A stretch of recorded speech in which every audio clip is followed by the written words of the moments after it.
Let's look at the Bible, Philippians chapter 1, verse 27 and 28. Kaya tingnan po natin sa ating mga Biblia sa Filipos, Kapitulo 1, mula versikulo 27 hanggang 28.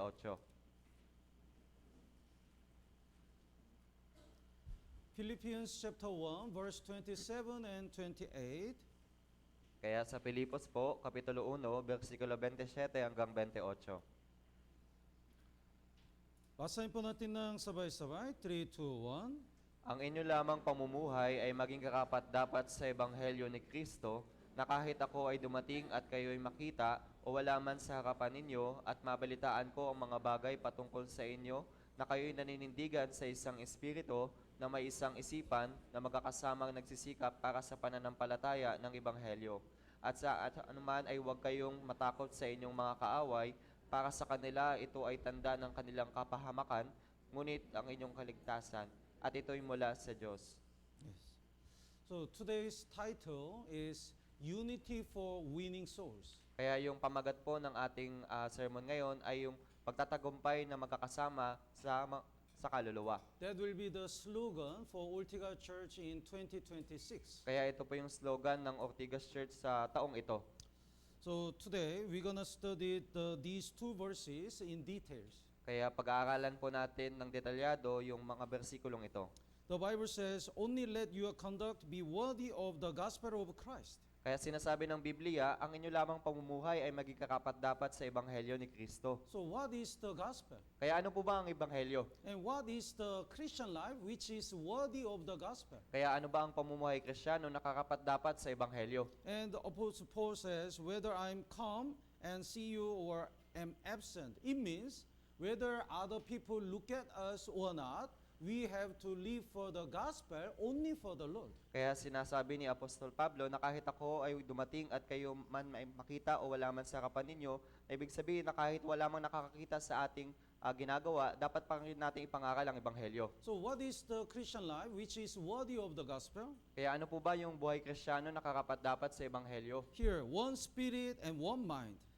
Narito po, isang espiritu, isang isipan. We have a one goal, saving lost souls. Kaya iisa lamang po ang ating layunin, yung pagliligtas ng ligaw na kaluluwa. Because of the gospel, we have a one mind. Kaya dahil sa Ebanghelyo, meron po tayong iisang kaisipan And the Bible says, striving together. So for that, we work together. na nagsisikap, kaya big sabihin, kailangan natin magsikap na magkakasama. And Bible says, you stand fast in one spirit. So we have to stay in our place. Kaya sinasabi ng Biblia na kayo manindigan sa isang espiritu, kaya kailangan nating manindigan sa ating lugar. In verse 28, not in any way terrified by your adversaries. So in order to preach the gospel, we should be brave. At sa versikulo 28, at sa anuman ay huwag kayong matakot sa inyong mga kaaway. Kaya sa pangangaral po ng Ebanghelyo, kailangan nating maging matapang. And the last part, the proof of the perdition, but to you of salvation. So it means when we live for the gospel, that's one of the evidence that we are saved. Kaya sabi dito sa versikulo 28, tanda ng kanilang kapahamakan, ngunit ng inyong kaligtasan. Kaya yung tanda na tayo ay ligtas, ay yun yung pangangaral ng Ebanghelyo. So today, we're gonna study these two verses one by one. Kaya sa araw na ito po yung pag-aaralan natin, yung versikulong ito. So first, what is the gospel? Kaya una, ano po ang Ebanghelyo? Gospel is the message talking about the salvation in the Bible. Kaya yung Ebanghelyo, ito po yung mensahe ng kaligtasan na nasa Biblia. Actually, gospel is the death and resurrection of Jesus. Sa katunayan, yung Ebanghelyo, ito po yung kamatayan at muling pagkabuhay ni Jesucristo. Please bookmark here and let's look at the 1 Corinthians chapter 15. Kaya lagyan po natin dito ng tanda at dako po tayo sa unang Korinto, Kapitulo 15.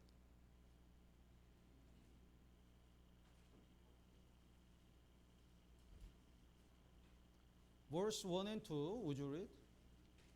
Versikulo 1 hanggang 2. Ngayon, mga kapatid, ipinaalala ko sa inyo ang magandang balita na ipinangaral ko sa inyo na inyo nang tinanggap, na siya man ninyong pinaninindigan.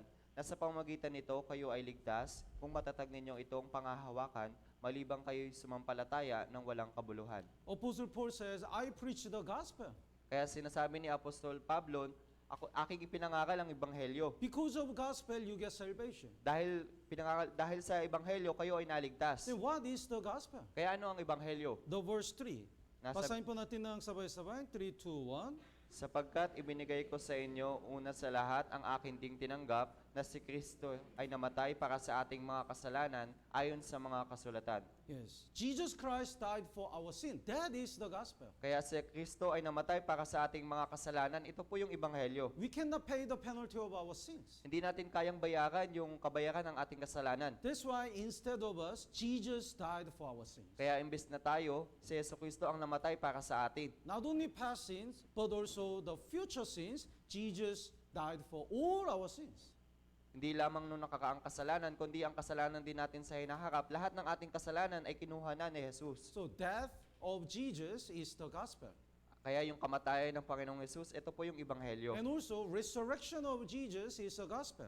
At gayon din po, yung muling pagkabuhay ng Panginoong Jesus, iyon din po ang ebanghelyo. Verse 4, basahin po natin ng sabay-sabay. 3, 2, 1. At siya'y inilibing at muling binuhay ng ikatlong araw ayon sa mga kasulatan. Yes. If Jesus was not resurrected, we don't know why Jesus died on the cross. Kaya kung hindi muling nabuhay yung Panginoong Jesus, hindi natin alam kung bakit namatay yung Panginoong Jesus doon sa krus. We don't know for whose sins Jesus died. Hindi natin alam kung anong kasalanan ang kinuha ng Panginoong Jesus. But Jesus resurrected and proved that He didn't die for His own sin, but for our sins. Kaya ang Panginoong Jesus ay muling nabuhay at hindi niya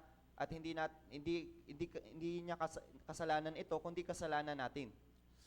In the day of the atonement, when the high priest entered the most holy place with the blood of the goat, and if God accept that offering, high priest came out while he is alive. Kaya dun po sa araw ng pagtubos, kapag yung mga Israelita ay nagdadala ng tupa at nagdadanak ng dugo yung tupa, kapag umalis yung punong pari at nakalabas ng buhay, It means God accept this offering. ibig sabihin, tinanggap niya po yung handog na ito. It means Israel people's 1 year sins are forgiven.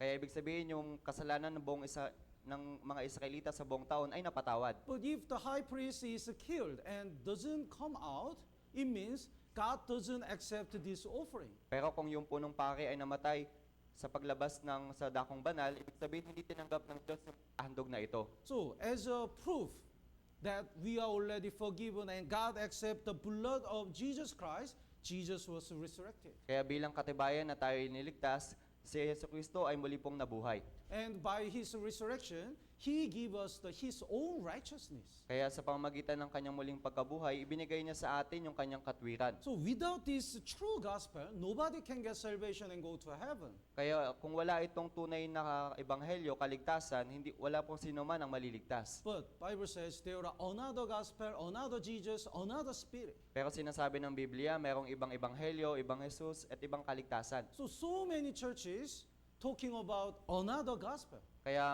maraming mga iglesia ang patungkol sa ibang ebanghelyo. They try to add their own work to the blood of Jesus Christ.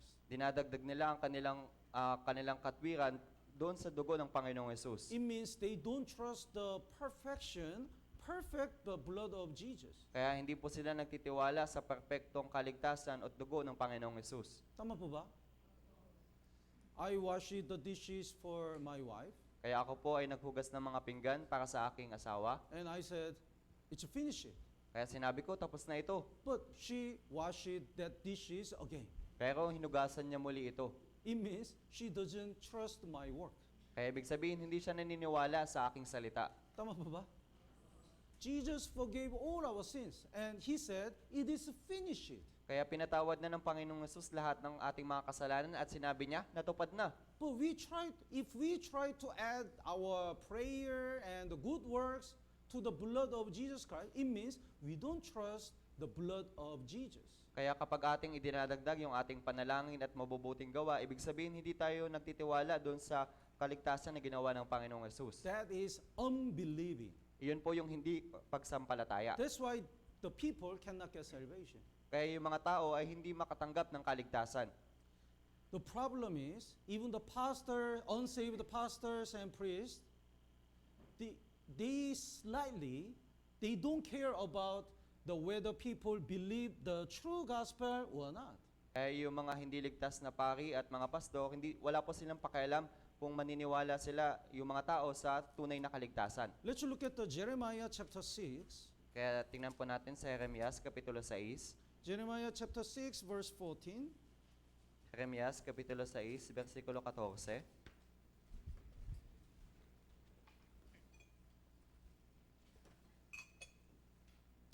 Jeremiah chapter 6 verse 14. Sa Jeremias Kapitulo 6, versikulo 14. Basahin po natin ng sabay-sabay. 3, 2, 1. Kanilang pinagaling ng bahagya ang sugat ng aking bayan na sinasabi, kapayapaan, kapayapaan, gayong wala namang kapayapaan. Yes. That time, Israelite had the serious sins. Kaya sa mga pagkakataong ito, yung mga Israelita ay mayroong terribling kasalanan. But the priest didn't care about these sins. Pero yung punong pari, wala pa siya lang pakialam sa kasalanang ito. And they just slightly heal and say, peace and peace, no problem. Kaya pinapagaling lamang sila at sinasabi nila kapayapaan at kapayapaan, kaya walang problema. But in the eyes of God, there is no peace. Still, they have a sins. Pero sa mata ng Diyos, wala talagang tunay na kapayapaan dahil mayroong kasalanan. One person has a cancer, Kaya yung isang tao may cancer, but the doctor slightly removed a part of the cancer and said, oh, now you are okay. kaya yung doktor, kinuha lang niya yung bahagya ng parte na may cancer at sinabi niya, okay ka na. And he is a fake doctor. At siya po ay peking doktor. Because of sin, all people are supposed to go to hell. Kaya dahil sa kasalanan, dapat lahat ng tao ay mapunta ng impyerno. But many pastors say, it's okay, peace and peace, because you attend the church, you believe in God, you praise the Lord. Kaya sinasabi ng ibang pastor, kapayapaan at kapayapaan kahit na nagsisimba ka, kahit na wala kang tunay na kaligtasan. But God says there is no peace because they don't believe the true gospel. Pero sa katunayan, wala talaga silang tunay na kapayapaan kasi hindi sila naniniwala sa tunay na ebanghelyo. So, without true gospel, nobody can get salvation and go to heaven. Kaya kung wala ang tunay na ebanghelyo, wala pong maliligtas at walang makakapunta sa langit. And there are so many people in the world. Kaya maraming tao sa mundong ito. There are so many churches in the world. Kaya marami ding simbahan sa buong mundo. But by the grace of God, we believe the true gospel. Kaya sa biyaya ng Diyos, tayo po ay naniniwala sa tunay na ebanghelyo. We are in the true church. Tayo po ay nasa tunay na iglesia. That's why if we don't live for the gospel, if we don't live the Christian life which is worthy of gospel, nobody can get salvation. Kaya kung hindi po tayo mamuhay ng karapat-dapat sa ebanghelyo, wala pong sino man ang maliligtas. If in order to save the losers, God called the saved people who have the true gospel first. Kaya upang maligtas yung mga naliligaw na kaluluwa, tinawag po muna ng Panginoong Hesus yung mga aligtas. Let's look at John chapter 20. Kaya tingnan po natin sa 1 Kapitulo 20. John chapter 20 verse 21. Kaya sa 1 Kapitulo 20, versikulo 21, Whenever I read this verse, I feel comfort and also at the same time, I feel great responsibility. kaya kapag binabasa ko po ang versikulong ito, nagkakaroon talaga ako ng kaaliwan at mayroon ding kabigatan na ipangaral ito. The verse 21, would you read? Muling sinabi sa kanila ni Jesus, kapayapaan ang sumainyo. Kung paanong sinugo ako ng Ama, ay sinusugo ko rin naman kayo. Yes. Sinner cannot have the peace. Kaya yung makasalanan, hindi siya magkakaroon ng tunay na kapayapaan. Because even though we enjoy the world, after we die, we have to go to hell. Dahil kahit na magsaya tayo sa sanlibutan, kapag tayo namatay, tayo mapupunta ng impyerno. But Jesus delivered the true peace because He already redeemed all our sins. Pero ang Panginoong Hesus ay nagdala ng tunay na kapayapaan dahil inalis niya na yung lahat ng ating mga kasalanan. And then Jesus said, as the Father has sent me, I also send you. Kaya sinabi ng Panginoong Hesus sa atin, kung paanong sinugo ako ng Ama, ay sinusugo ko rin naman kayo. God the Father sent His only begotten Son, Jesus Christ, to save us. Kaya yung Diyos Diyos Ama ay pinadala niya yung tanging anak upang iligtas tayo. On the cross, Jesus completed his mission. Doon sa krus na kumpleto ng Panginoong Hesus ang kanyang layunin. Now, Jesus sent us to save other people. At tayo rin po'y sinusugo ng Panginoong Hesus upang iligtas ang ibang tao. This is our mission and our responsibility. Kaya ito po ang ating layunin at ang ating responsibilidad. If we don't live the Christian life which is worthy of the gospel, how can the people get salvation? Kaya kung hindi tayo mamumuhay ayon sa nakarapat-dapat para sa Ebanghelyo, paano po maliligtas ang ibang mga tao? This man has a job interview. Kaya ang taong ito merong job interview. So he wear the nice suit Kaya nagsuot po siya ng magandang kasuotan. and he put the perfume and he prepared nicely. Kaya at nagpabango po siya at naghanda po siya ng maayos. And on the way,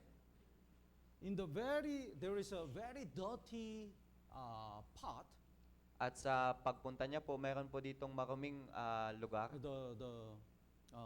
And he dropped a 5 peso coin and it dropped here. At nahulog niya yung 5 piso niya doon sa lugar na ito. In order to pick up, he has to enter and all the clothes will be dirty. Upang makuha ito, kailangan niyang pumasok at yung kanyang kasuotan ay magiging marumi. Will you enter? Papasok po ba kayo? Here is a tie.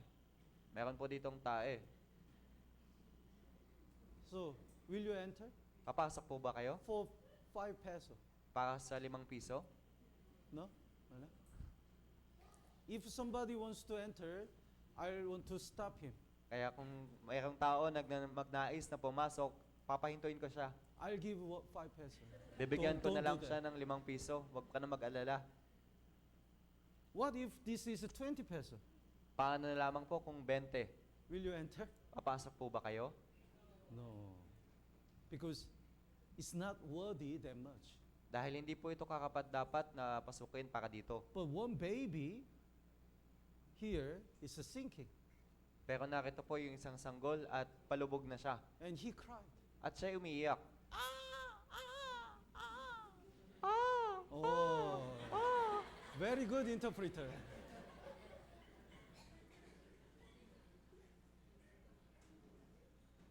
Then who will not enter? Kaya sino po ang hindi papasok? Everyone will enter and try to save this baby. Kaya lahat ng tao ay papasok at susubukang iligtas ang bata. That time, we don't care our clothes. Kaya sa oras na ito, wala na tayong pakialam sa ating kasuotan. We don't care job interview. Kaya wala na tayong pakialam dun sa job interview. We don't care any other things. We want to save this baby. Kaya wala na tayong pakialam sa ibang mga bagay. Ninanais lang natin iligtas yung bata. That's the value of life. Kaya ito po yung kahalagahan ng buhay. Actually, think about this. Even though we saved this baby, we cannot get the 5 peso or 20 peso at all. Kaya pag-isipan niyo po to, kahit na iligtas natin yung bata, hindi tayo makakakuha ng 5 peso at 20. So we cannot get anything. Kaya wala tayong matatanggap na naman. Actually, if we think our benefit only, pick up the 20 peso or 5 peso will be better. Kaya kung iisipin lang natin yung yung ating pakinabang, yung 20 at 5 piso, mas karapat-dapat pa ito. But even though we sacrifice so much things, we want to save a baby because there is a life. Kaya kahit na isakripisyo natin yung lahat ng ating mga pag-aari, kailangan natin itong iligtas dahil meron po ditong buhay. So when we really believe the true gospel, when we really realize the way to go to heaven and way to save the losers, we don't have any other choice. We have to live for the gospel. Kaya kung tayo maniniwala at alam natin na ito lang yung paraan upang makapagligtas ng mga ligaw na kaluluwa, kailangan natin gawin lang lahat ng ating makakaya. And let's go back to, please bookmark in the Philippians chapter 1. Let's go back to Philippians chapter 1, verse 27. Kaya balik po tayo sa Filipos, Kapitulo 1, versikulo 27. Only let your conduct be worthy of the gospel of Christ, so that whether I come and see you or am absent, whether I come and see you or am absent.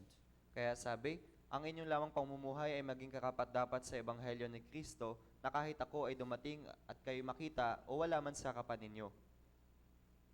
So the reason why we want to live for the gospel is not because we want to show our work to other people. Kaya hindi ang dahilan lamang po para ang ating dahilan sa pangaral ng ebanghelyo ay hindi ipakita yung ating sarili. Whether Apostle Paul look at their Christian life or not, if they have a right heart, they gonna live for the gospel.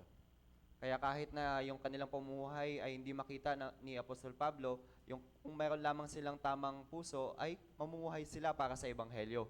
Even though nobody look at this man, he probably tried to save the baby. Kaya kahit na wala pong sino man yung nakakita sa taong ito, maaari ay iligtas niya yung bata. So we come to the church not for leaders, not for pastor or other people. Kaya tayo pumupunta sa iglesia hindi para sa mga leader, para kay pasto, kundi at hindi para sa ibang mga tao. We attend the church and obey in the church because of the gospel. Kaya tayo nananatili at namumuhay sa iglesia dahil sa ebanghelyo. We preach Jesus Christ because they are going to hell. Kaya ating ipinangangaral yung ebanghelyo dahil sila ay pupunta sa impyerno. Not to show our work to other people. Hindi upang ipakita ang yung ating gawa sa ibang mga tao. That's why whether other people know our work or not, it doesn't matter. We live for the gospel. Kaya kahit na hindi makita ng ibang mga tao ang ating mga gawa, tayo pa rin ay mamumuhay para sa ebanghelyo. Tama po ba? Yes. The expression before the face of God in Latin it's called the coram deo. Kaya ang kahulugan po ng coram deo ay ibig sabihin sa harapan ng Diyos. Coram means in front of. Kaya ibig sabihin ng coram sa harapan. Deo is Dios or Deus and Deo is a God. Kaya yung deo, ibig sabihin nito ay yung Diyos. So, whenever we live, every moment in our Christian life, we must not forget coram deo. Kaya sa ating pamumuhay, dapat hindi natin makalimutan itong coram deo. The Joseph didn't commit a sin when the wife of Potiphar tempted him. Kaya si Jose, hindi po siya nagkasala nung siya ay tinukso ng asawa ni Potiphar. The Bible says Joseph was handsome, guapo, Kaya sinabi ng Biblia na si Jose ay gwapo. like a brother Lester. Gaya po, gaya ko.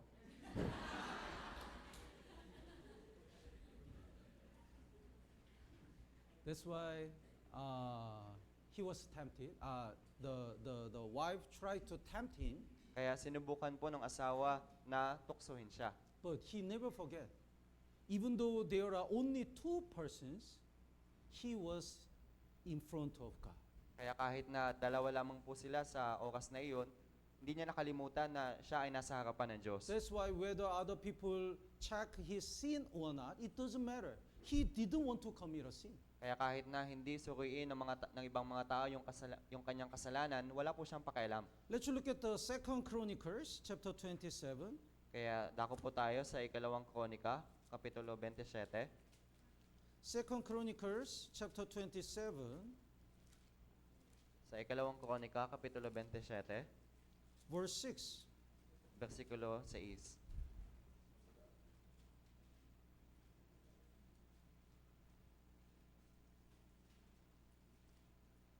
2 Chronicles chapter 27, verse 6. Basahin po natin ng sabay-sabay. 3, 2, 1. Kaya't si Jotam ay naging makapangyarihan sapagkat inayos niya ang kanyang pamumuhay sa harapan ng Panginoon niyang Diyos. Even though Jotham was not perfect, he did his best to live. He did his best not to forget he is in front of God. Kaya kahit na hindi perpekto si Jotam, hindi niya po kinalimutan na siya ay nasa harapan ng Diyos. So he prepared his ways before the Lord his God. Kaya sabi, inayos niya ang kanyang pamumuhay sa harapan ng Panginoon niyang Diyos. That's why Bible says Jotham became mighty. Kaya sinasabi ng Biblia na si Jotam ay naging makapangyarihan. If we never forget we are in front of God, we will stop our sins. Kaya kapag alam natin na tayo ay nasa harapan ng Diyos, ititigil natin ang ating kasalanan. And we obey in the church, whether other people check or not. At tayo mananatili sa iglesia kahit nasuriin man o hindi ng ibang mga tao. And we live only for the gospel, whether other people look at us or not. At tayo lamang po ay mamumuhay para sa ebanghelyo, nakatingin man o hindi yung ibang tao. So, the life, Christian life for the gospel is not to show our work to others, but is only for the Lord. Kaya yung pamumuhay para sa ebanghelyo ay hindi pa ikita ang ating mga gawa, kundi para sa harapan lamang ng Panginoon. Let's go back to Philippians chapter 1. Kaya dako po tayo sa Filipos, Kapitulo 1. Then, what is the Christian life which is worthy of the gospel? Kaya ano po ba ang pamumuhay Kristiyano na karapat-dapat sa ebanghelyo? The verse 27, you stand fast in one spirit with one mind, striving together for the faith of the gospel. Kaya na kayo'y manindigan sa isang espiritu na may isang isipan na magkakasamang nagsisika para sa pananampalataya ng ebanghelyo. So one mind, one goal. Kaya isang espiritu, isang When we get salvation, we don't have any other wish in this for this world. Kaya nung tayo ay maligtas, wala na tayong pangarap o dito sa mundong ito. Our only wish is we really want to save our people. Kaya ang ating panalangin lamang ay iligtas yung ating sambahayan. That's why all the saved people have the one goal, saving lost souls. Kaya ang mga Kristiyano ay mayroon lamang iisang layunin, iyon po yung pagligtas ng isang kaluluwa. And for achieving this one goal, we have a one mind. Kaya upang isakatuparan ang isang layunin na ito, meron tayong isang kaisipan. That's why we work together. Kaya tayo gumagawa ng magkakasama. So we have to make sure the purpose of our life first. Kaya dapat nating suriin ano ba ang layunin ng ating buhay. In Leviticus chapter 11, there is a clean and unclean animals. Kaya sa Levitico Kapitulo 11, narito po yung marami at hindi maraming hayop. Then the clean fish it should have the fins. Fins. Kaya yung malinis na isda po o hayop, dapat meron po silang palikpik. Palikpik. Oh. And it should have the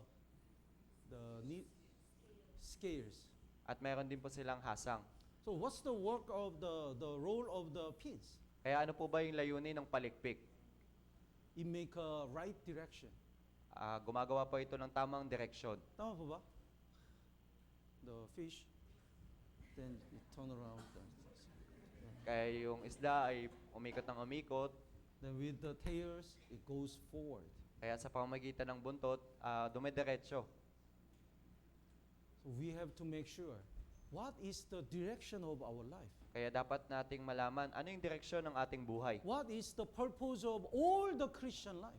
Kaya ano ba yung layunin ng ating buhay Kristiyano? There is no other reason why we are living in this world. We live to save lost souls. Kaya wala na pong ibang dahilan kung bakit tayo namumuhay dito sa sanlibutan, kundi upang iparangal ang ebanghelyo. Why do we have to diligently work in our workplace? Kaya bakit ba tayo nagsisikap na magtrabaho sa ating pinagtatrabahuhan? Because if we don't work and don't have money, we cannot support the gospel. Dahil kung hindi tayo magtatrabaho at hindi tayo kikita, hindi natin masusuportahan yung para sa ebanghelyo. And also, if we don't work diligently, we cannot evangelize our co-workers. At kung hindi po tayo magsisikap, hindi natin ma-evangelize yung ating mga katrabaho. Why do we have to study hard? Kaya bakit ba tayo nag-aaral ng maigi? In order to save our classmates.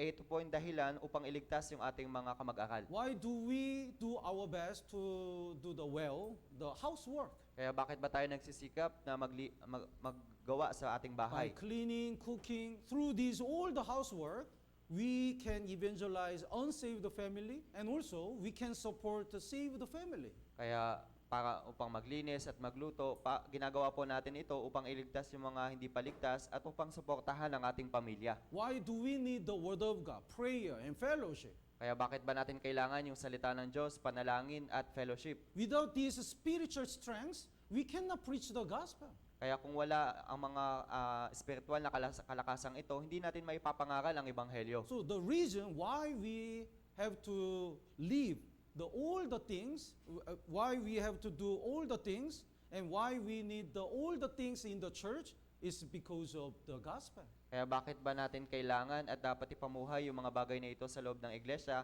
Ang dahilan lamang po ay para sa Ebanghelyo. Let's look at Acts chapter 4. Kaya dako po tayo sa mga gawa, Kapitulo 4.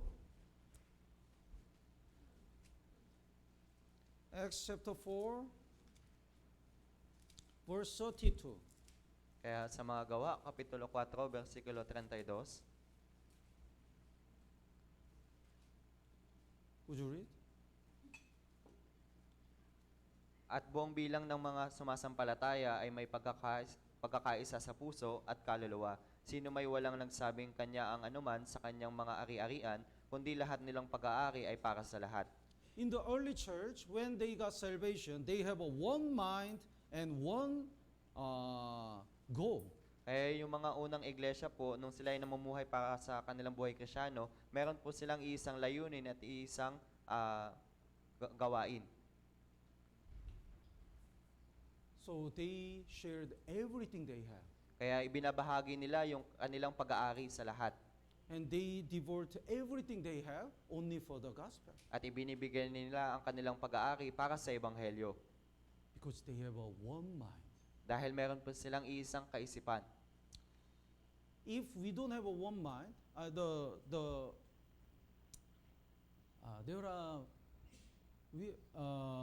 if the church and brothers in the church, if the brothers and sisters have the one mind and work together only for the gospel, so many people are getting salvation. Kaya kapag yung ating mga kapatiran ay meron lamang iisang kaisipan at meron silang pagsusumikap para sa Ebanghelyo, marami po talagang kaluluwa ang maliligtas. But if all the members' unity is broken, God will not work.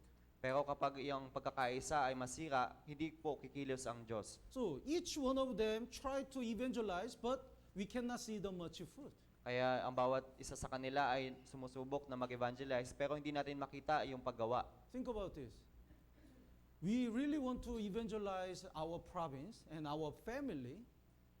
Kaya pag-isipan niyo po ito, talaga pong ninanais natin ma-evangelize yung ating probinsya at yung ating sambahayan. Then one sister goes to the province alone and try to watch the recorded Bible seminar with the family together. Kahit yung isang kapatiran ay pumunta sa kanyang probinsya na mag-isa at nagkaroon po siya ng recorded Bible seminar. And other brothers and sisters go together and evangelize. At yung isa naman ay yung mga kapatiran ay sama-sama at sinusubukan nila na mag-evangelize. Which way is more powerful? Ano pong daan yung mas makapangyarihan? It's very clear.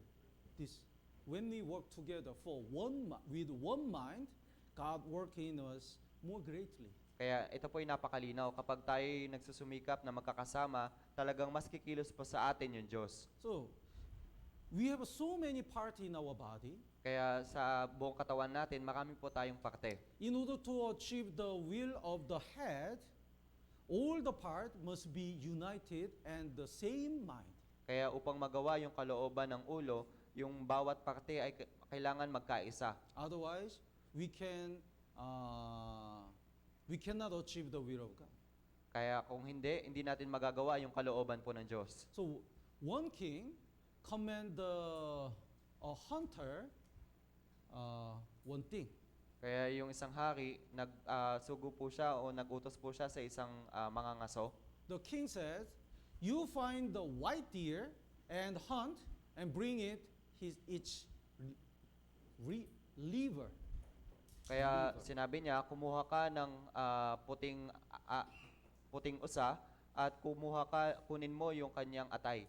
So, it was really difficult to find the white deer. Kaya napakahirap po talaga na maghanap ng puting usa. So he searched all around the mountains. Kaya naghanap po siya sa buong kabundukan. And finally he found it. At sa kaulihan, natagpuan niya. And he aimed and shoot arrow. Kaya inasinta niya at natamaan niya ito. And he hunt the white deer and take the liver. At napatay Is niya. that pronunciation right? Liver. At napatay niya itong puting usa at kinuha niya yung atay nito. That time, all the part of the body fight to get the more glory. Kaya yung sa pagkakataon nito, yung lahat ng parte ng katawan ay nag-aaway-away upang kunin yung kalwalhatian. Eye says, because of me, we find the deer. Kaya sabi ng mata, dahil sa akin nahanap natin yung puting usa. The leg says, no. Without me, he cannot run. Kaya sinabi naman ng binti, kung wala ako, hindi siya makakatakbo. The hand says, without me, how can we hunt? Kaya sabi ng kamay, kung wala ako, paano natin mapapatay So ito? all the part boasted themselves, because of me, because of me. Kaya yung bawat parte ay nagreklamo at sinasabi nila dahil sa akin, dahil sa akin. That time, the tongue says, I also joined in this work. Kaya sa kaulian, sinabi ng bibig, ako rin ay nakibahagi sa gawaing ito. So all the part blame the tongue. You did nothing. Kaya yung lahat ng parte ay sinisi sila dahil wala ka namang ginawa. You are not worthy. Kaya hindi ka karapat-dapat. You are not important. Kaya hindi ka mahalaga. Then the tongue said, really?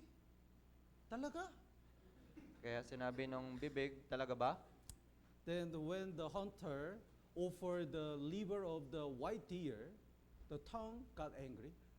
Kaya nung hinandog na ng mga ngaso yung atay nung puting usa, yung bibig ay nagalit. So the tongue said, King, this is the liver of the dog. Kaya sinabi ng bibig, Hari, ito ay atay ng aso. So whatever they did, they failed. Because they are not united. Kaya kahit ano man ang ginawa nila, sila ay nabigo dahil hindi sila nagkaisa. Tama pa ba? If we really want to save more losers, we should have one mind and united. Kaya kung talagang ninanais natin na magligtas ng mga ligaw na kaluluwa, kinakailangan natin na magkaroon ng isang isipan. Let's look at the Ephesians chapter 3, verse 20. Kaya dako po tayo sa Efeso Kapitulo 3, versikulo 20. Ephesians chapter 3, verse 20. Sa Efeso Kapitulo 3, versikulo 20. Basahin po natin ng sabay-sabay. 3, 2, 1. Ngayon, sa Kanya na makahagawa ng higit ng sagana kaysa lahat ng ating hinihingi o iniisip, ayon sa kapangyarihan gumagawa sa atin. Yes, this part is important. Kaya, Ayon sa kapangyarihang gumagawa sa atin. Sa atin. Hindi sa akin. Tama po ba? God doesn't work in me, in us. kaya ang Diyos ay hindi gumagawa sa akin, kundi sa atin. So, when we work together with one mind and for the one goal, God work much more greatly in us. Kaya kapag tayo gumagawa na mayroong iisang kaisipan at iisang layunin, talagang mas kikilos po sa atin yung Diyos. One person is weak, Kaya yung isang tao ay mahina, but when we work together, we are strong because of God. kaya kapag tayo ay gumagawa na magkakasama, tayo magiging malakas dahil kasama natin yung Diyos. Sunrise is just a warm. Kaya yung sinag ng araw ay mainit ito. It's not strong. Hindi po ito malakas. But when we gather the sunlight with the magnifying lens, it can burn the even stone. Kaya kapag ating pinagsama-sama yung sinag ng araw gamit ang magnifying lens, talagang ito ay magiging malakas at makakasunog. Individual person is weak. Kaya yung bawat individual ay napakahina. But God says, God is working in us. So when we gather together and work together, God will work more wonderfully. Kaya sinasabi ng Diyos, siya ay gumagawa sa atin na kapag tayo ay gumagawa na magkakasama, talagang mas kikilos po sa atin yung Diyos. So we should keep our unity for the gospel. Kaya dapat nating panatilihin yung ating pagkakaisa para sa Ebanghelyo. Let's look at the Ephesians chapter 4, verse 3. Kaya tingnan po natin sa Efeso Kapitulo 4, versikulo 3, Basahin po natin ng sabay-sabay. 3, 2, 1. na nagsisikap na mapanatili ang pagkakaisa ng Espiritu sa buklod ng kapayapaan. Yes. When we get salvation, God already make us one body, unity. Kaya nung tayo ay maligtas, ginawa na po tayo ng Diyos ng iisang katawan. But how can we break this unity? Kaya paano po natin matatanggal yung pagkakaisang ito? If we become proud and arrogant, the unity is broken. Kaya kapag tayo ay naging mayabang at mapagmalaki, yung pagkakaisa ay masisira. When we become humble, we can keep our unity. Kapag tayo ay nanatiling mapagkumbaba, mapapanatili natin yung pagkakaisa. That's why verse 2, first mention is all lowliness. Kaya binanggit po sa versikulo 2 yung kababaan. Let's read it together. Verse 2, 3, 2, 1. Na may lubos na kapakumbabaan at kaamuan, may pagtsatsaga na magparaya sa isa't isa sa pag-ibig. Yes. When we humble ourselves, we can be united more. Kaya kapag tayo ay naging mapagkumbaba sa ating sarili, tayo po ay mas magiging magkakaisa. This is just an example. One man went to the hell.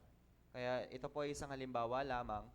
Yung isang tao ay pumunta sa impyerno. In the hell, everyone should eat with the long spoon. Long spoon.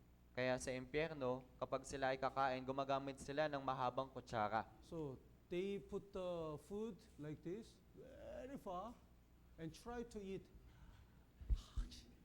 Kaya kapag kakain sila, ginagawa nila ang bagay na ito at sinusubukan nilang kainin sa pamamagitan ng mahabang kutsara. They couldn't eat because it's too long. Kaya hindi nila ito makain dahil sobrang haba. So everyone became sensitive and got angry.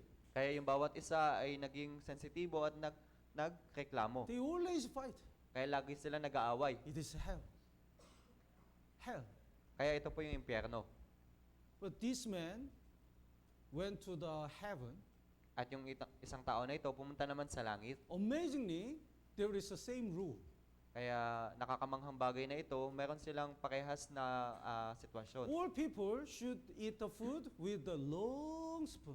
Kaya lahat ng tao ay dapat kumain sa pamamagitan ng mahabang kutsara. But everyone is happy Pero bawat isa ay masaya because they feed each other. dahil pinapakain nila yung bawat isa. What do you want? Anong gusto mo? Chicken adobo. Okay. Oh,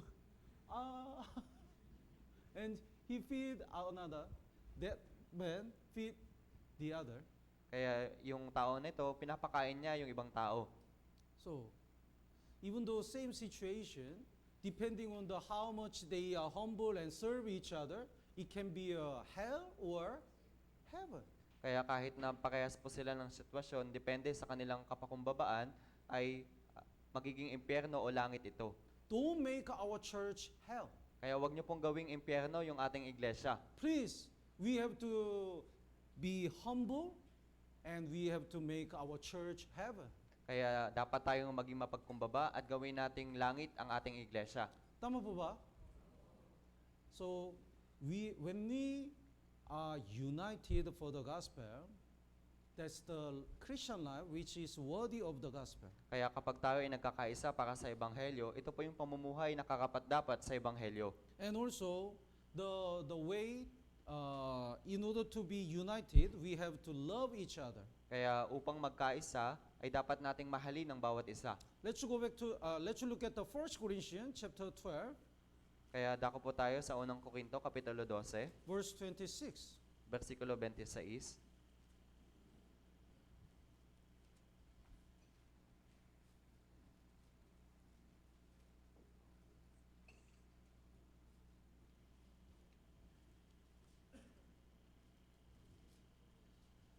First Corinthians chapter 12, verse 26. Basahin po natin ng sabay-sabay. 3, 2, 1.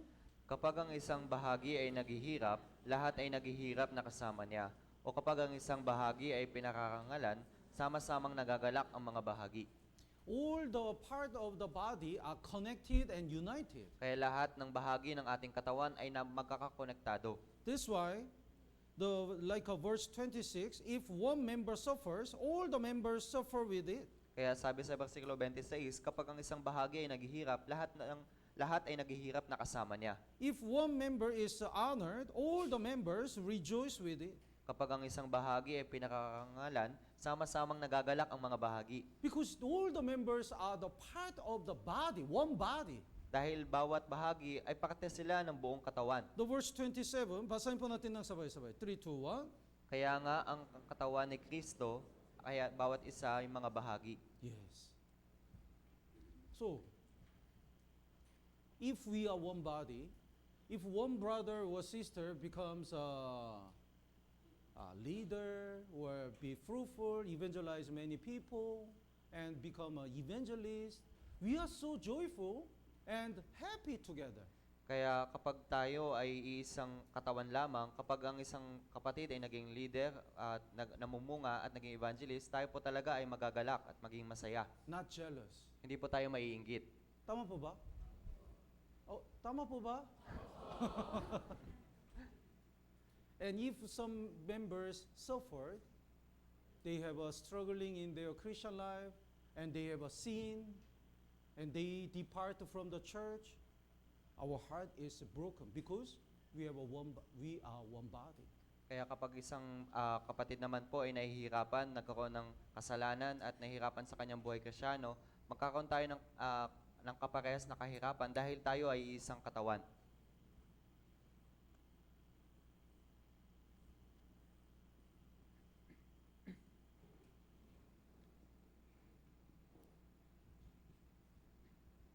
It's called the Sham twins, Kaya ang tawag po dito ay siyam na kambal, one body and two head. isang katawan, dalawang ulo. Then the one in the Talmud, somebody asked the rabbi, the teacher of the Israel, teacher, rabbi, is it the one person or two people? Kaya doon sa Talmud, at tinanong po ng guro ng kanyang estudyante, tinanong po siya kung ito ba ay isang katawan o dalawang katawan. When you look at the body, this is one man. Kapag titingnan natin yung katawan, isang tao lamang ito. But when you look at the head, they are two men. At kapag titingnan naman natin yung kanilang ulo, sila ay dalawang tao. Then rabbi answered, pour the hot water one side. Kaya sinabi ng guro, maglagay ka ng mainit na tubig doon sa isang parte. When he suffer, if the other head laugh, they are two men. Kapag ang nangyari sa isa ay nahihirapan, habang nahihirapan yung isa, sila ay magkaibang tao. But if the other also suffer together, they are one man. Pero kapag sila ay nahirapan na magkasama, iisang katawan lamang sila. So if we are one body, whenever other brothers and sisters suffer, we also, our heart is broken and pray for them and try to help them. Kaya kapag tayo ay isang katawan, kapag naghihirap yung isang kapatid, talagang nagkakaroon tayo ng kaisipan ng parehas na kahirapan at isang katawan lamang tayo. That's the unity. Yun po yung pagkakaisa. Whether other brothers and sisters suffered in their Christian life and depart from the church, if we don't care, how can we say we are one body? Kaya kapag yung ibang mga kapatiran ay lumiliban na sa iglesia at wala tayong pakialaman, paano natin masasabi na isang iglesia tayo? One of the big reasons why people don't abide in the church is because maybe they are not saved yet. Kaya ang isang dahilan lamang po kung bakit yung ibang mga kapatiran ay hindi na nanatili sa iglesia, baka hindi pa talaga sila ligtas. In that case, we have to help them to get salvation. Sa kasong ito, dapat natin silang tulungan upang makatanggap ng kaligtasan. We have to pray for them. Dapat natin silang ipanalangin. So, let's look at the 2 Corinthians chapter 11. Kaya tingnan po natin sa unang Korinto, Kapitulo 11. 2 Corinthians chapter 11, verse 28 and 29. Sa ikalawang Korinto, Kapitulo 11, versikulo 28 hanggang 29.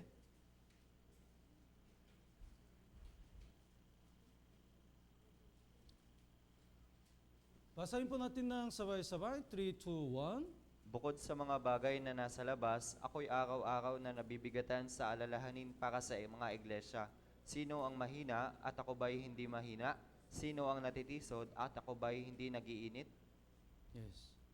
So, how can Apostle Paul save the so many losers, and how can he establish the church, so many churches well? Kaya paano po nagawa ni Apostol Pablo na magligtas ng maraming ligaw na kaluluwa at magtatag ng maraming iglesia? Of course, that's the work of God. Opo, ito po yung pagkilos po ng Diyos. But the reason why he was used by God so wonderfully is because he felt the same things with others. At ang pinakapangunahing dahilan po dito dahil iniisip niya yung kapakanan ng iba. It's called the sympathize. Having compassion to others and the same feeling, sharing the same feeling. Ito po yung pagkikipagsimpatya, pagkakaroon ng kasing kahirapan nila. So the who is weak, the verse 29, who is weak? I'm not weak. Who is made to stumble? And I do not burn with the indignation. Kaya sabi sa versikulo 29, sino ang mahina at ako ba'y hindi mahina? Sino ang natitisod at ako'y di nagiinit? It means he has a love. Kaya ibig sabihin, meron po siyang pag-ibig. He really want to be united in the church. Kaya ninanais niya talaga na magkaroon ng pagkakaisa sa loob ng iglesia. That's the Christian life which is worthy of the gospel. Kaya ito po yung buhay Kristiyano na karapat-dapat sa Ebanghelyo. And let's go back to Philippians chapter 1. Kaya balik po tayo sa Filipos, Kapitulo 1. Philippians chapter 1, verse 27. Filipos, Kapitulo 1, versikulo 27. In the middle part, you stand fast in one spirit. Kaya sa gitnang parte, na kayo manindigan sa isang espiritu. So another point that we have to live the life, Christian life, which is worthy of the gospel is we have to stand fast in our place. Kaya yung pamumuhay na karapat-dapat sa Ebanghelyo, dapat tayong manindigan sa ating lugar. For one car, there are so many parts. Kaya sa kotse, meron po itong maraming parte. If each part doesn't want to stay in its own place, the car cannot go fast. Kaya kapag yung isang parte ay ayaw manatili sa kanyang kinalalagyan, ang kotse na ito ay hindi makakaandar. Naintindihan po? The wheel says, I don't want to stay here. Kaya sabi ng gulong, ayoko nang manatili dito. I want to go there. Gusto kong pumunta doon. Then the car cannot go. Kaya yung kotse hindi makakaandar. During the mission trip, because of the muddy way, the Starex bumper, it dropped. Kaya dahil sa maputik yung lugar doon, yung bumper ng Starex ay natanggal. And in the night, the brothers tried to fix it, to attach it in the right place. Kaya sa kinagabihan, yung mga kapatiran ay sinusubukang ibalik ito sa kanyang kinalalagyan. Otherwise, it's gonna be problem. Kung hindi, ito ay magiging problema. So, where is our place?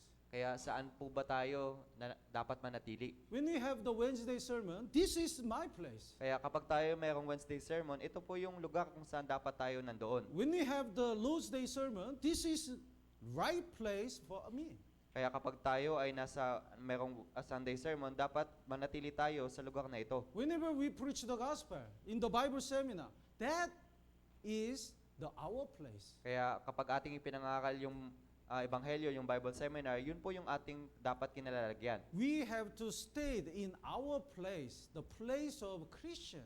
Kaya dapat na tayong manatili sa ating dapat lugar, yung lugar kung saan dapat mamuhay yung mga Kristiyano. In John chapter 20, Jesus appeared among disciples after he was resurrected. Kaya sa 1 Kapitulo 20, nagpakita po yung Panginoong Hesus sa kanyang mga alagad pagkatapos siyang muling nabuhay. And he showed himself to other disciples. Kaya pinakita niya yung kanyang sarili sa ibang mga alagad. That time, Thomas was not there. Sa oras na iyon, si Tomas ay wala po doon. I don't know.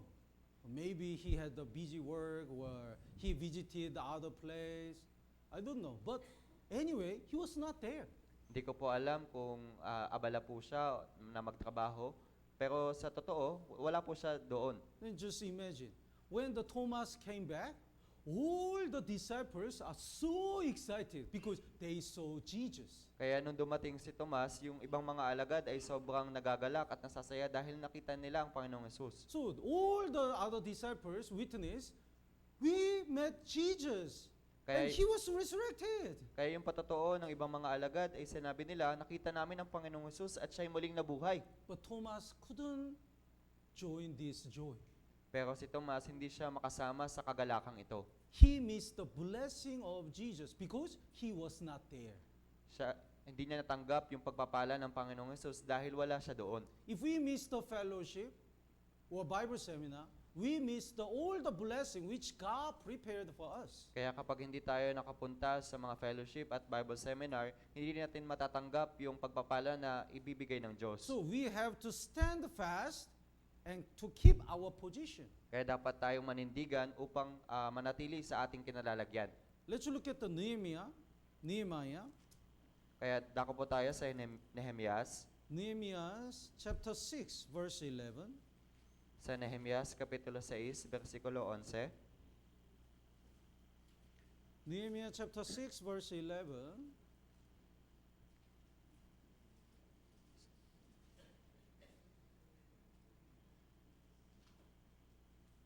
Anong page?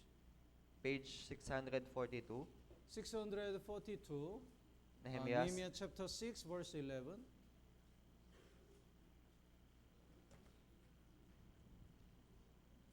Basahin po natin ng sabay-sabay. 3, 2, 1. Ngunit aking sinabi, tatakas ba ang isang lalaking gaya ko? Ang tao bang gaya ko ay papasok sa templo upang iligtas ang buhay? Hindi ako papasok.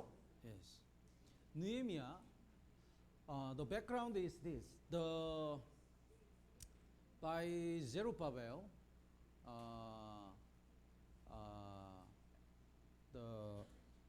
the Israel people built the temple after Babylon exile. Kaya ang background po ay ito, si Haring Zerubbabel, hinayaan niya na itayo ng mga Israelita yung templo sa Jerusalem pagkatapos ng Babylon exile. Then, in order to protect the temple, they need to build the wall of Jerusalem. Kaya upang protektahan yung templo sa Jerusalem, kinakailangan nilang magtayo ng pader. So Nehemiah tried to build the wall, Kaya si Nehemia, sinubukan niya magtayo ng pader. but there are so many enemies. Pero marami po silang kaaway. So by the first prophet, Shemaiah, he said, "You're gonna be killed, so you have to enter the temple." Kaya sabi ni Propeta Shemaya, ikaw ay papatayin, kaya kailangan mong pumasok sa templo. That time the Nehemiah answered, verse 11, "Should such a man as a flee?" Kaya yung tugon po ni Nehemias ay nasa versikulo 11, tatakas ba ang isang lalaking gaya ko? It means, I have a mission. Then how can I flee even though I will be killed? Kaya ibig sabihin, meron akong misyon. Paano akong tatakas para dito? The next part, who is there such as I who would go into the temple to save his life? So it means he didn't care his life in order to achieve his mission. Kaya yung sumunod na parte, ang tao bang gaya ko ay papasok sa templo upang iligtas ang buhay? Ibig sabihin, wala po siyang pakialam sa Then- kanyang buhay para lang magawa yung templo. Then finally, he determined his heart so fast, I'll not go in. Kaya sa kahulihan, nagdetermina siya sa kanyang puso na hindi siya papasok. We have a ministry in the church. Kaya meron din po tayong ministeryo sa loob ng iglesia. Sometimes we don't want to do it. Kaya kung minsan, ayaw po natin gawin ito. Pagod na. I want to stop. Gusto ko nang tumigil. Sometimes we want to stop preaching the gospel. Kaya kung minsan, gusto na nating itigil yung pangaral ng Ebanghelyo. Sometimes we want to delay the work of God. At kung minsan, gusto nating iantala yung gawain ng Diyos. But we have to say like Nehemiah, should such a man as a flee? And who is there such as I who would go into the temple to save his life? And I'll not go in. Kaya dapat magkaroon tayo ng kasagutan gaya ni Nehemias, tatakas ba ang isang lalaking gaya ko? Ang templo bang gaya ko ay papasok sa templo upang iligtas ang buhay? Hindi ako papasok. So we have to keep our place. Kaya dapat tayong manatili sa ating lugar. We have to stay where we are supposed to stay. Dapat tayong manatili sa ating dapat kinalalagyan. And let's go back to Philippians chapter 1. Kaya balik po tayo sa Filipos Kapitulo 1. What is the Christian life which is worthy of gospel? Kaya ano ba yung pamumuhay na nakakapat-dapat sa Ebanghelyo? We should have a one mind and should work together.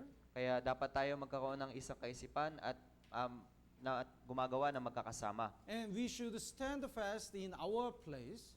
Kaya dapat tayong manindigan sa ating kinalalagyan and we should be brave. at dapat tayong maging matapang. Verse 28, basahin po natin ng sabay-sabay. 3, 2, 1. At sa anuman ay huwag kayong matakot sa inyong mga kaaway, para sa kanila ito ay tanda ng kanilang kapahamakan, ngunit ng inyong kaligtasan, at ito'y mula sa Diyos. Yes. If we are afraid of man, we cannot save anyone. Kaya kapag tayo natatakot sa ibang tao, hindi po natin maliligtas ang sinuman. If we are afraid of the work of God, we cannot be used by God. Kaya kapag tayo ay natatakot sa gawain ng Diyos, hindi po tayo gagamitin ng Diyos. So God doesn't want to hear that we are afraid of man. Kaya ayaw pong makinig sa atin ng Diyos na tayo natatakot sa mga tao. There are adversaries. There are enemies. Kaya meron po ditong mga kaaway. They want to bring the losers to the hell. Ninanais nila na dalhin yung mga ligaw na kaluluwa sa impyerno. And if we are afraid of the Satan, how can he take these losers and bring them to the heaven? Kaya kapag tayo natatakot kay Satanas, paano natin madadala yung kaluluwang ito mula sa impyerno papunta sa langit? We should be brave Kaya dapat tayong for the maging gospel. dapat po tayong maging matapang para sa ebanghelyo. One thing I got surprised in Philippines is when I came to Philippines at the first time, I shared the Korean food with the brothers and sisters one day. Kaya isang bagay po na ako po talaga nagtataka dito sa Pilipinas, nung isang beses po, ibinahagi ko yung pagkain ng Korean sa mga kapatiran. Come, kain tayo. And Halika nobody kayo. came. Halika kayo, kain tayo. Wala pong sino man yung pumunta. Nobody eat. Wala, Nobody ate. wala pong sino man yung kumain. So I put the food in the cup and serve to everyone. Kaya naglagay ako ng pagkain doon sa lalagyan at ibinahagi ko sa iba. And nobody tried. So I worried, they don't like Korean food. Kaya hindi po nila ito sinubukan. Kaya iniisip ko, ayaw ba nila ng pagkain ng Korean? Then one brother looked around and start to eat. Then all the members start to eat. Kaya yung isang kapatiran, lumingon-lingon at pagkatapos kumain siya at yung ibang mga tao ay kumain na rin. I realized that they were shy. Kaya naisip ko na sila ay nahihiya. We have many shy persons. Marami pong taong mahiyain. But one day, we did the street evangelism. Kaya isang araw, gumawa kami ng street evangelism. I really got surprised because they are not shy person anymore. Kaya ako pa talaga ay nagulat dahil hindi na sila naging mahiyain. Tao po! We have a Bible seminar. Please come. Kaya tao po, meron kaming Bible seminar, punta po kayo. Punta po kayo. For the gospel, they become brave. Kaya dahil sa ebanghelyo, sila ay naging matapang. To keep their faith, they are so brave among the unsaved people. Kaya upang mapanatili ang kanilang pananampalataya, sila ay naging matapang para sa ebanghelyo. Let's look at the Joshua chapter 1. Kaya dako po tayo sa Josue kapitulo 1. Joshua chapter 1, verse 9. Joshua chapter 1, verse 9. Kaya sa Josue kapitulo 1, versikulo 9, Basahin po natin ng sabay-sabay. 3, 2, 1. hindi ba't ituntusan kita, ikaw ay magpakalakas at magpakatapang na mabuti, huwag kang matakot ni manlupaypay, sapagkat ang Panginoon mong Diyos ay kasama mo kung saan ka man pumaroon. Yes. Moses was a great leader of Israel. Kaya si Moises ay naging tanyag na leader ng But mga after he Israel. died, the Joshua became a leader. At pagkatapos siyang mamatay, si Josue naman po ang pumalit sa kanya bilang maging pinuno. And that time, he was so afraid. Kaya sa mga oras na iyon, siya po talaga ay natatakot. When he look at himself, he's so weak and not wise. Kaya kapag titingnan niya ang kanyang sarili, talagang hindi po siya malakas at walang karunungan. And when you look at the Israel people, they are so strong characters and they don't want to obey. Kaya kapag titingnan niya yung mga Israelita, talagang sila ay matatapang at ayaw nilang sumunod. And God really know the heart of Joshua. Kaya talagang alam po ng Diyos kung ano po yung puso ni Josue. That's why God didn't give any other direction. God says this first. Have I not commanded you? Be strong and of good courage. Kaya ito po yung sinabi ng Diyos sa kanya, hindi ba't inutusan kita, ikaw ay magpakalakas at magpakatapang na mabuti. Do not be afraid. Huwag kang matakot.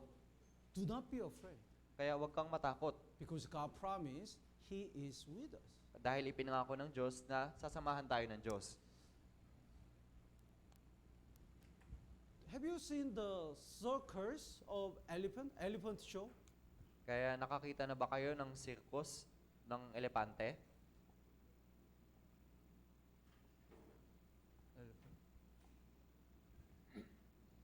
Elephant, when it was caught, the trainer put the iron chains in the foot.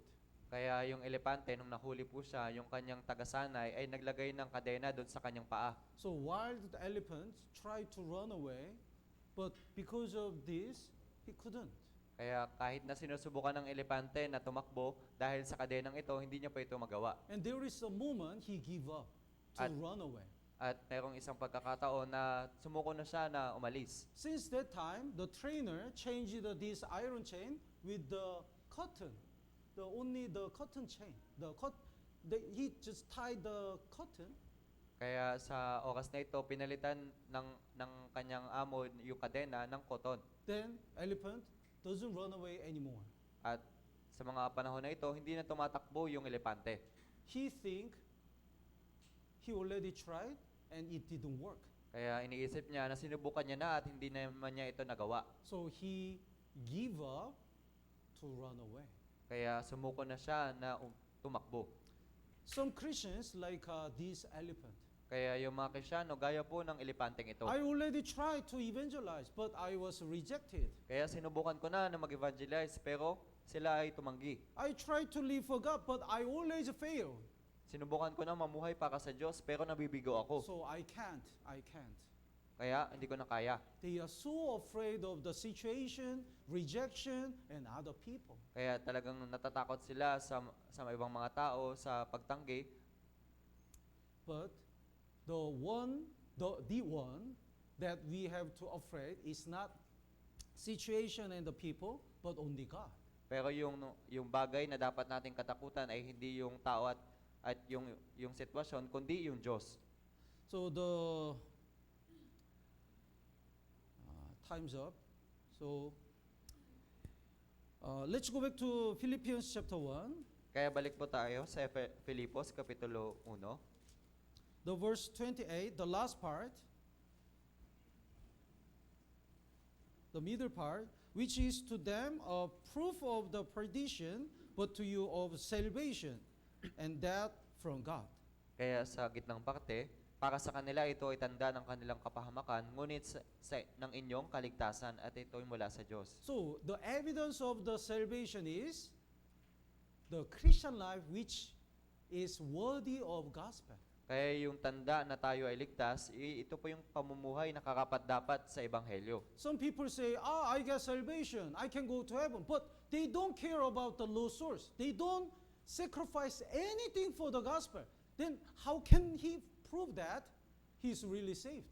Kaya sinasabi ng ilang ligtas na sila, pero hindi sila namumuhay na karapat-dapat sa Ebanghelyo at di nila ipinapangaral yung Ebanghelyo. Paano natin malalaman at talagang tunay silang naligtas? One of the biggest evidence of salvation is we live for the gospel. We try to save the losers, and for saving losers, we do everything. Kaya yung isang malaking katibayan na tayo talaga ay tunay na naligtas, tayo ay namumuhay na karapat-dapat sa Ebanghelyo at tayo ay nagliligtas ng mga ligaw na kaluluwa. So we should have one mind for the one goal, Kaya dapat tayong magkaroon ng isang kaisipan at isang layunin. and we should work together for the gospel, At dapat tayong magkaisa para sa Ebanghelyo. and we should stay in our place, At dapat tayong manatili sa ating lugar. and we should be brave.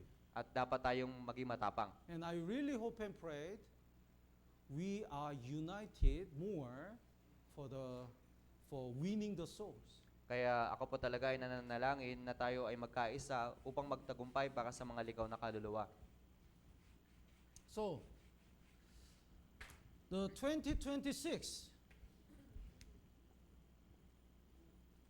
the slogan of Ortega Church is unity for winning souls. Kaya yung slogan po ng Ortigas Church para sa taong 2026, ito po yung pagkakaisa para sa pagtatagumpay sa mga ligaw na kaluluwa. Okay lang po?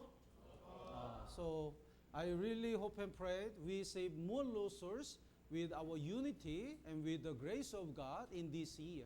Kaya ako pa talaga ay lubos na nananalangin na tayo ay makakapagligtas ng maraming ligaw na kaluluwa sa pamamagitan ng ating pagkakaisa. I'm gonna change it my profile of Facebook in this one. Kaya papalitan ko yung profile ng aking Facebook ng bagay na ito. Let's pray together. Tayo po'y manalangin.